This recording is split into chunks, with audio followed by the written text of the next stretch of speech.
वेदों की रचना के काल के आधार पर वैदिक काल दो हिस्सों में बटा हुआ है, जिसमें से ऋग्वेद की रचना के काल को ऋग्वैदिक काल, तो सामवेद, यजुर्वेद, अथर्ववेद, ब्राह्मण ग्रंथ तथा आरण्यकों के रचना के काल को उत्तर वैदिक काल माना जाता है। सामान्यतः 1000 ईसा पूर्व के आसपास भारतीय उपमहाद्वीप पर लौह युग की शुरुआत हुई। उत्तर प्रदेश के अतरंजी खेड़ा नामक पुरातात्विक स्थल से प्राप्त लौह उपकरणों से हमें इस बात की पुष्टि होती है। तांबे और कांसे से कई ज़्यादा मजबूत लोहे के हथियारों और औजारों ने जंगलों को आसानी से काटा और कृषि के उत्पादन को भी बढ़ाया, जिसके परिणाम स्वरूप उत्तर वैदिक काल में आर्थिक विकास और राजनीतिक विस्तार को क्रांतिकारी रूप से गति मिली। उत्तर वैदिक काल में हुए इस गतिमय विकास और विस्तार के कारण वैदिक सभ्यता के सामाजिक एवं धार्मिक जीवन में भी भारी बदलाव हुए। आज हम उत्तर वैदिक काल में हुए उन्हीं सब बदलावों को भौगोलिक विस्तार के साथ साथ राजनीतिक, सामाजिक, आर्थिक एवं धार्मिक बिंदुओं के आधार पर समझने की कोशिश करते हैं। तो आओ दोस्तों, शुरू करते हैं आज का ये वीडियो।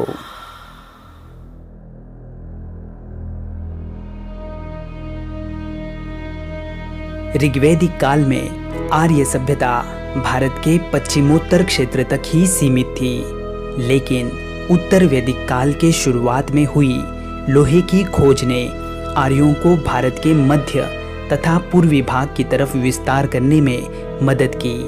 अब आर्य सभ्यता का केंद्र सप्त सैंधव प्रदेश से हटकर कुरुक्षेत्र अर्थात गंगा यमुना दोआब के उत्तरी भाग तक आ गया। शतपथ ब्राह्मण के विदेह माधव की कथा में आर्यों के सदानीरा नदी के पूर्व की ओर प्रसार का वर्णन मिलता है। इसी के साथ साथ पूर्वी हिमालय में पड़ने वाले त्रिककुद, क्रौंच, मैनाक आदि पर्वतों का उल्लेख भी उत्तर वैदिक साहित्य में मिलता है।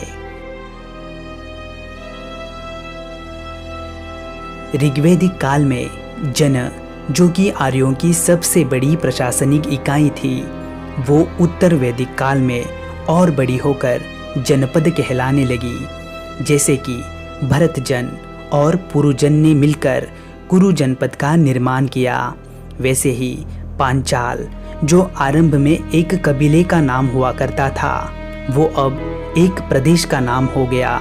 बाद में पांचाल इस काल का सर्वाधिक विकसित प्रदेश बन गया। राज्यों का आकार बढ़ने से राजा के महत्व, शक्ति और अधिकारों में काफी विस्तार हुआ। अब राजा का पद लोक नियुक्त न रहकर पूर्ण रूप से वंशानुगत हो गया।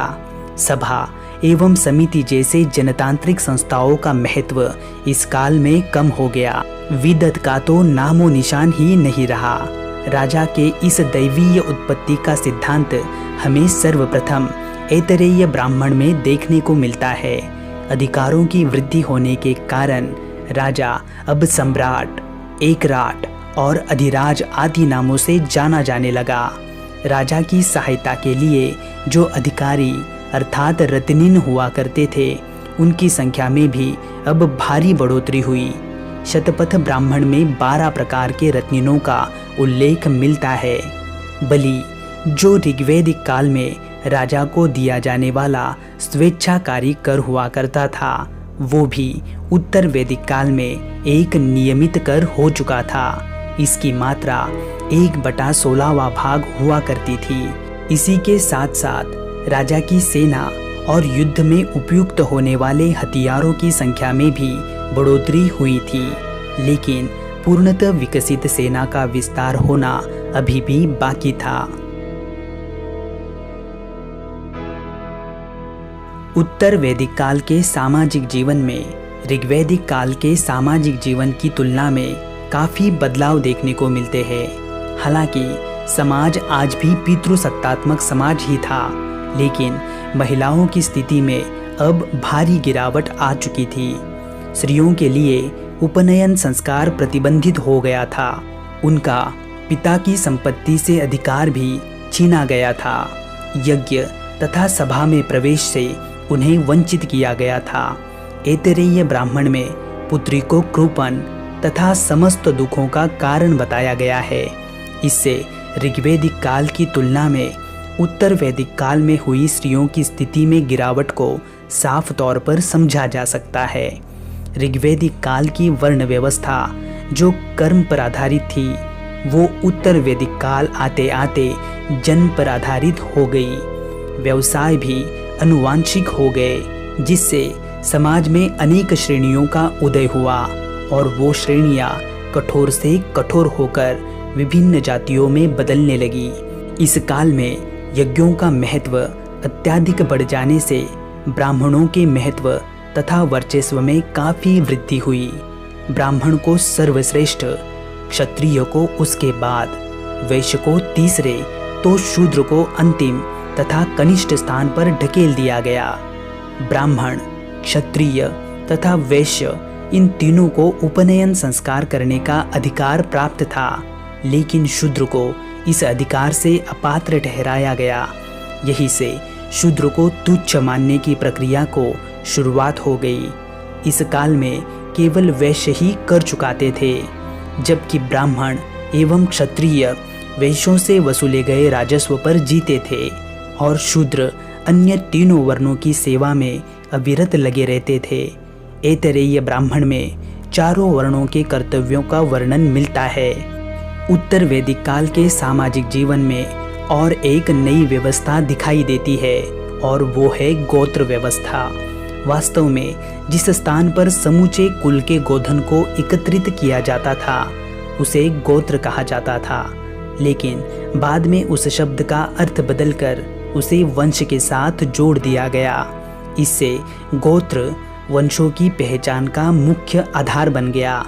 सामाजिक जीवन में हुए बदलावों के इसी क्रम में हमें उत्तर वैदिक काल में और एक व्यवस्था विशेष रूप से दिखाई पड़ती है और वो है आश्रम व्यवस्था।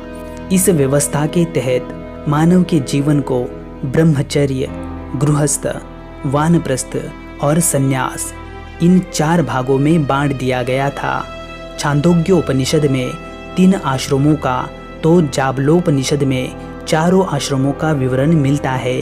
इसी के साथ साथ संस्कारों के 16 और विवाह के 8 प्रकार हमें इस काल में देखने को मिलते हैं।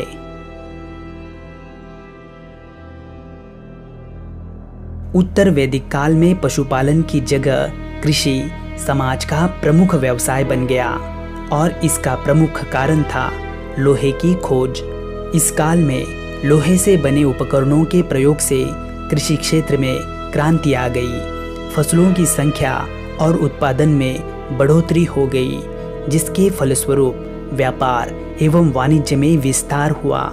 शतपथ ब्राह्मण में कृषि से संबंधित जुताई, बुआई, कटाई तथा मड़ाई इन क्रियाओं का वर्णन मिलता है। ऋग्वैदिक काल में ज्यादातर व्यापार वस्तु विनिमय के माध्यम से हुआ करता था, लेकिन उत्तर वैदिक काल में धीरे धीरे मुद्रा का प्रचलन होने लगा। निष्क, शतमान, कृष्णल, पाद आदि मुद्रा के प्रकार प्रचलित हो गए। इस काल के लोग विभिन्न प्रकार के मृदभांडों का उपयोग किया करते थे, जिनमें काले रंग के मृदभांड, लाल रंग के मृदभांड, काले एवं लाल रंग के मिश्रित मृदभांड तथा चित्रित धूसर मृदभांड आदि मृदभांडों का समावेश होता है। इन मृदभांडों को बनाने के लिए कुम्हार उद्योग भी बड़े पैमाने पर किया जाता था। तांबे और लोहे के अतिरिक्त इस काल में स्वर्ण, चांदी और शीशे जैसे धातुओं का इस्तेमाल भी हो रहा था, जिस कारण धातु गलाने का उद्योग भी इस काल का एक महत्वपूर्ण उद्योग बन चुका था।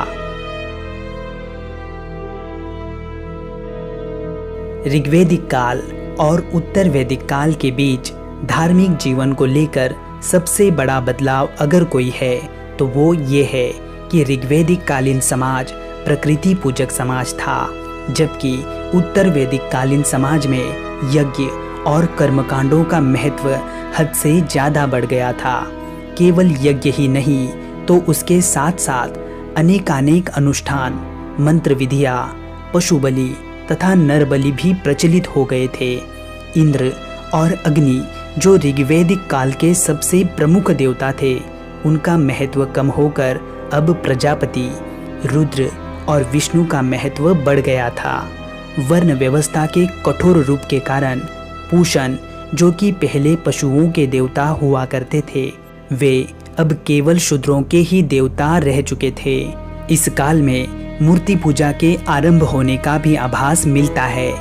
रामायण और जय संहिता अर्थात महाभारत, इन दोनों महाकाव्यों की रचना भी इस काल में पूर्ण हो चुकी थी।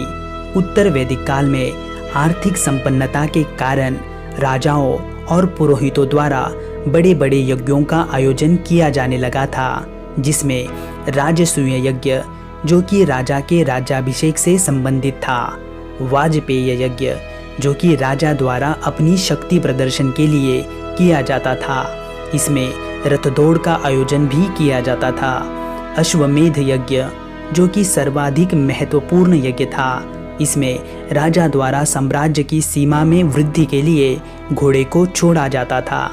इसी के साथ साथ अग्निष्टोम यज्ञ, सौत्रामणि यज्ञ और पुरुषमेध यज्ञ भी प्रचलित थे।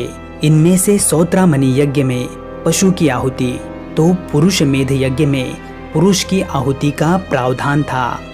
यज्ञ तथा कर्मकांडों में बलि प्रथा के इस बढ़ते प्रभाव के कारण उत्तर वैदिक काल के अंतिम चरण में रचे गए उपनिषदों में कर्मकांडों की घोर आलोचना की गई है। उत्तर वैदिक काल की कठोर वर्ण व्यवस्था, स्त्रियों की दशा में आई गिरावट और कर्मकांडों के बढ़ते प्रभाव का परिणाम ये हुआ कि समाज में इन कुरीतियों का विरोध करने वाला एक दूसरा वर्ग उभरकर सामने आ गया। इस संबंध में संपूर्ण जानकारी को हम इसी श्रृंखला में आगे आने वाले महाजनपद, बौद्ध तथा जैन धर्म से जुड़े वीडियोज में विस्तार से समझेंगे। तो दोस्तों, आपको ये जानकारी कैसी लगी, आप हमें कमेंट बॉक्स में ज़रूर बताइए। वीडियो को लाइक करके अपने दोस्तों में शेयर कीजिए और चैनल को सब्सक्राइब करके बेल आइकन को ऑल नोटिफिकेशंस पर सेट कीजिए, ताकि हमारे अगली वीडियो की नोटिफिकेशंस आपको तुरंत प्राप्त हो। तो चलो दोस्तों, मिलते हैं अगली किसी वीडियो में। तब तक के लिए आप अपना ख्याल रखना। जय हिंद।